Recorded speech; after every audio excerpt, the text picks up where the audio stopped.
सोहनपुर गांव में रामलाल नाम का एक लकड़हारा रहता था। वो अपनी जीविका चलाने के लिए गांव के पास के ही जंगल से रोज लकड़ियां चुनता और उन्हें बेचकर कुछ पैसे कमा लेता था। इसी तरह उसका गुजारा चल रहा था। कुछ दिनों के बाद रामलाल की शादी हो गई। उसकी पत्नी बड़ी खर्चीली थी, इसलिए अब उतनी लकड़ियों को बेचकर घर चलाना मुश्किल हो गया था। ऊपर से रामलाल की पत्नी कभी नए कपड़े खरीदने के लिए तो कभी किसी दूसरी चीजों के लिए रामलाल से बार बार पैसे मांगती थी। अगर पैसे न मिले तो रूठ जाती। रामलाल अपनी पत्नी से बहुत प्यार करता था, इसलिए उसकी नाराजगी वो बर्दाश्त नहीं कर पाता था। रामलाल ने ठान लिया कि वो अब ज्यादा लकड़ियां इकट्ठा करके बेचेगा, ताकि उसकी पत्नी को रोज रोज पैसों की कमी न हो। पत्नी की इच्छा पूरी करने के लिए आज रामलाल घने जंगल तक चला गया।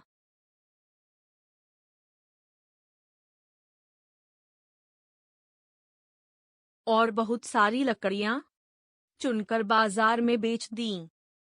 ज्यादा लकड़ियों के ज्यादा पैसे मिले तो खुश होकर रामलाल ने सारे पैसे अपनी पत्नी को दे दिए। अब रोज रामलाल ऐसा ही करने लगा। देखते ही देखते उसके मन में लालच इतना बढ़ गया कि उसने धीरे धीरे पेड़ काटना भी शुरू कर दिया। पेड़ काटने से और ज्यादा लकड़ियां हो जाती थीं और उसे अधिक दाम मिलने लगे। लकड़हारा हर हफ्ते एक पेड़ काटता और लकड़ियां बेचकर मिलने वाले पैसों से अपनी पत्नी के शौक पूरे करता। अब पैसे ज्यादा आ रहे थे तो घर भी अच्छे से चल रहा था। धीरे धीरे रामलाल ने पैसों को जुए में लगाना शुरू कर दिया। जुआ खेलने की लत ऐसी लगी कि रामलाल एक मोटी रकम इसमें हार गया।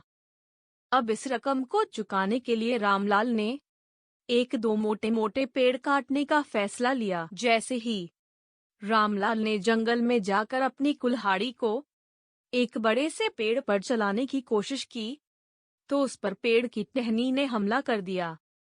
रामलाल चौंक गया। रामलाल कुछ समझ नहीं पाया कि यह सब क्या हो रहा है।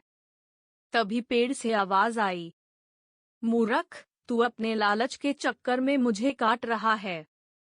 तू सारे पैसे जुए में लुटा देता है और फिर पैसे लौटाने के लिए पेड़ काटने आ जाता है। तुझे पता है कि पेड़ कितने कीमती होते हैं। हमारे अंदर भी जान बसती है और हम तुम इंसानों को जीने के लिए हवा, धूप में छाया और भूख को शांत करने के लिए फल देते हैं। लेकिन तू अपने स्वार्थ के लिए हमें ही काट रहा है। पेड़ ने कहा, आज तू रुक, यही कुल्हाड़ी मैं अब तेरे ऊपर चलाऊंगी। पेड़ की टहनी कुल्हाड़ी से रामलाल पर वार करने ही वाली थी कि वह गिड़गिड़ाने लगा। उसने माफी मांगते हुए कहा, मुझसे गलती हुई है, लेकिन मुझे सुधरने का एक मौका दो। अगर आप मुझे मार दोगे तो मेरी पत्नी का क्या होगा? वो अकेली पड़ जाएगी। आज से मैं किसी पेड़ को नहीं काटूंगा, ये प्रण लेता हूँ। यह सब सुनकर पेड़ को रामलाल के ऊपर दया आ गई। उसने रामलाल को छोड़ दिया।